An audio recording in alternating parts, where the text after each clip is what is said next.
You've seen the picture 1,000 times. A tiny nucleus in the middle, and electrons circling like a planet. It feels harmless. It feels like understanding. But if you take that picture seriously even for a minute, the atom should collapse. Not maybe.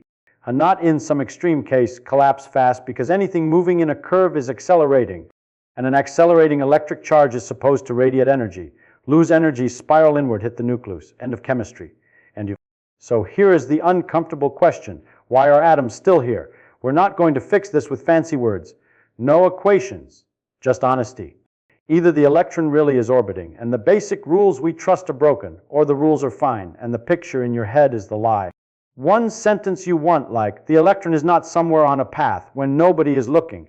Stay with that, because the moment we stop demanding an orbit, the atom finally makes sense and reality gets stranger. All right, let's do the thing your brain keeps trying to do. Imagine a hydrogen atom in front of you, blown up to the size of a room, just so you can feel what's going on. The proton is a heavy dot at the center, and you, because you human, immediately start looking for the electron like it's a little bead you could catch with your eyes. So pick a spot. Seriously, put it somewhere, left side of the proton, right side, up near the ceiling, somewhere you can point to. Now here's the game. We are going to try to watch it move in a loop without you messing with it. Just watch. Just peek. But the only way to peek at something that's small is to bounce something off it, light, an interaction. Anything that can carry information back to you. And that's already the first trap. Information has a price. So you try the gentlest possible. Check. One quick glimpse, a single ping. You get a hit, it's over there. Good. That feels like progress. Now wait a tiny moment and check again. You get a different hit. Now it's over there. So far, your intuition is thrilled. 2 dots, 2 positions. You're already drawing a curve between them in your head, like connecting stars into a constellation. But now do this, speed up the checks. Don't let the electron get away, look more often. Look gently, but look constantly like a high-speed camera. Here is what starts to happen, and this is where people get uncomfortable. The more tightly you demand a location, the less the idea of a smooth path survives. Not because the electron is being sneaky, but because your demand becomes the dominant event. Each attempt to pin it down is a shove. A tiny shove, sure, but in this world, tiny is not harmless. And if you back off, if you stop poking, then the thing you wanted most, the clean little orbit, doesn't appear as a hidden truth. It dissolves into something else, a spread out where it could be wrapped around the proton like a fog that refuses to become a dot. So we're stuck between 2 bad options.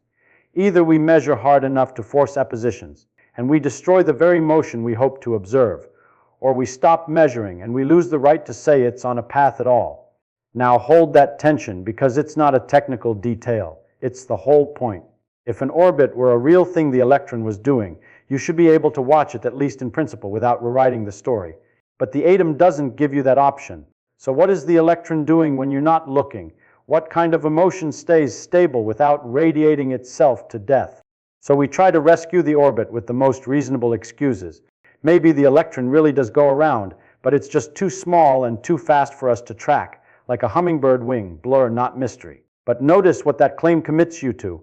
If it has a position and a velocity at each instant, if it eats a little object following a definite curve, then the curve is real, the acceleration is real, and the radiation problem comes roaring back. A hidden orbit doesn't stop an accelerating charge from losing energy. Hiding it from your eyes doesn't hide it from nature. Okay, new rescue. Maybe the electron is a wave smeared out, so there's nothing sharp enough to accelerate. But if you take that seriously, the word orbit is already gone.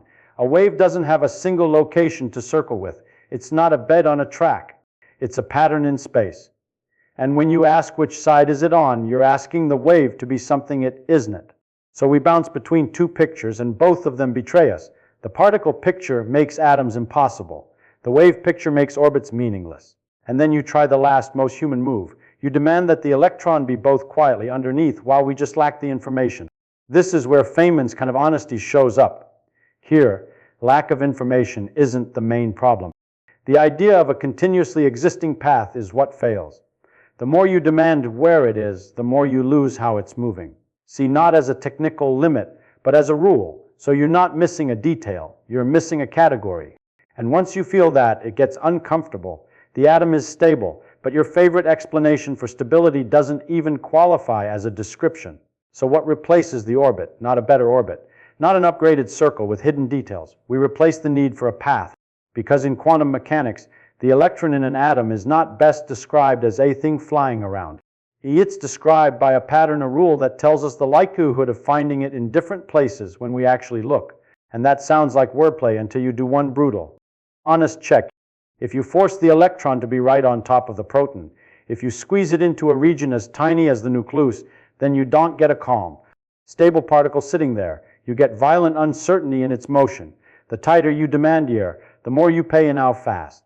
Not as a philosophy, as a physical cost. So the atom has a lowest energy arrangement that isn't at a collapse. It eats a compromise you don't get to vote on. The electron can't be pinned down to the center without exploding in kinetic energy, and it can't wander off without losing the binding to the proton. The stable state is spread out. That stable state is not a little planet. It's closer to a standing wave on a string. A standing wave has energy, but it doesn't go around. It doesn't trace a route you can draw. It's a shape that stays put, even though something real is happening in it. In the atom, the electron state is like that, a stable pattern around the nucleus with a definite energy. And here is the key that kills the radiation problem at the root. In classical physics, we said curve void acceleration, radiation, U spiral inward. But that chain assumes the electron is a tiny charge with a definite position and a definite curved motion at every instant. In the atom's stable states, that picture is simply not what's happening. The electron isn't executing a little circular trip that would continuously broadcast energy away. The atom in a stationary state has a fixed energy. It can sit there without bleeding itself to death. Does the atom ever radiate? Absolutely, but not because a hidden planet is quietly losing steam. It radiates when it changes state, when it makes a transition from one allowed energy arrangement to another. That's when light comes out. The radiation is tied to the change, not to a continuous orbital engine running in the background. Now you might feel a new urge. Okay, fine then, what is the electron really doing in between measurements? Notice what that question is trying to smuggle back in. It's trying to force the universe to give you the movie you want. A single track, a single location at each frame. A private route it follows when you aren't watching. Feynman's style here is almost irritatingly straightforward. Physics gives us rules for what we will observe, and the rules work with astonishing precision. But the demand for an invisible, classical story underneath is optional and often misleading. If you want the most honest picture we have, it's this. When you don't look, the electron is described by an amplitude spread through space. When you do look, you get an answer, a specific spot with probabilities that match the amplitude. And if you try to insist that there must still be one real path, you run straight into the earlier trap. The path is exactly the thing that, if taken literally, would make atoms impossible. Here is a sentence that tends to stick in your throat. The electron doesn't orbit and hide it from you. The orbit is the fantasy you add after the fact. So what do we draw instead of circles? We draw clouds. But don't think fog like ignorance. Think a shape like a law. In hydrogen, the simplest stable state is spherically symmetric. No preferred direction, no little track, just a stable distribution around the proton. Higher states can have lobes and nodes regions where the probability drops to nearly zero, not because the electron is dodging those places like a pilot, but because the pattern itself is structure. And now, if you go back to the original question, why do atoms exist at all? The answer becomes almost unavoidable. Atoms exist because nature does not allow the electron to behave like a tiny planet. Or put even more sharply, classical intuition doesn't just fail here. It predicts a universe that can't stay standing. So the real story of the atom isn't an orbit that needs fixing. It is a stable quantum state that refuses to become a path, no matter how badly your mind wants to draw one. Now comes the part that usually feels like a letdown unless you're ready for it. Because at this point, many people say, so the electron is just a probability cloud. That's the explanation, and Feynman would stop you right there. A probability cloud is not an explanation of what the electron is. It's a rulebook for what you'll see when you interact with it. Confusing those two is where most misunderstandings quietly settle in and never leave. The wave function doesn't tell you where the electron really is when no one is looking. It tells you the odds of different outcomes if you look. That distinction isn't that philosophical decoration, it's the entire structure of the theory. So when you ask, what is the electron doing in between, physics doesn't answer by refusing. It answers by pointing out that the question assumes a classical kind of doing, positions changing smoothly in time, that simply isn't part of the description. And here's the uncomfortable move Feynman makes. If you insist on adding that classical story anyway, you don't get extra understanding. You get contradictions. You get electrons that should radiate when they don't. You get atoms that shouldn't exist but somehow do. You get a universe that collapses on paper and refuses to do so in reality. The quantum description, strange as it feels, avoids all of that. Not by being vague, but by being precise in a different way. It tells you exactly what can be predicted and exactly what cannot, and it does so with accuracy that borders on the absurd. So the atom is not held together by a hidden motion we haven't caught yet. It's held together by the fact that the electron is allowed only certain energy states, and the lowest one is already stable. There's nowhere lower to fall without changing the entire situation. No continuous leaking, no silent spiral inward. This is why the word orbit never really comes back. Not because physicists enjoy denying you a picture, but because every picture that looks like an orbit sneaks in assumptions that nature refuses to honor. Feynman's point over and over was not that quantum mechanics is mystical, it's that it is honest. It doesn't pretend the world fits the shapes your intuition learned from throwing balls and watching planets. And once you accept that, once you stop demanding a tiny solar system inside every atom, the pieces stop fighting each other. The rules line up. Atoms stay intact, chemistry becomes possible. You become possible, so the electron doesn't orbit the nucleus, not because it's hiding a better orbit, not because we're missing a clever trick, but because the universe never agreed to play that game in the first place. And the real shock is not that this picture is strange. It's that it works perfectly, without ever giving you the path you were sure had to be there.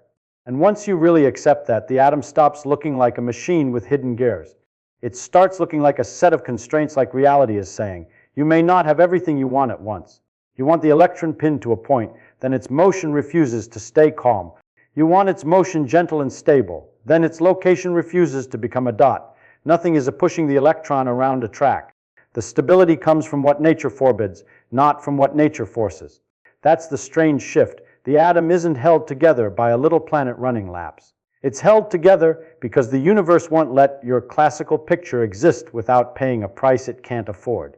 Here is a line that's worth sitting with. Atoms don't survive because electrons behave nicely. Atoms survive because electrons are not allowed to behave classically. And once you see that, the world you touch every day starts to feel less solid and more like a rule you're living inside. So if you walk away with only one correction, let it be this. The planetary atom isn't a simplified truth. It's a wrong category. Atoms are stable not because we haven't noticed the electron's orbit yet, but because an orbit is exactly the kind of story nature refuses to support. The electron isn't a tiny object tracing a private path. It's a quantum state, an arrangement with a definite energy that only turns into a place when you force an interaction. And once you see that, you can't unsee it. Reality isn't made of pictures. It's made of rules.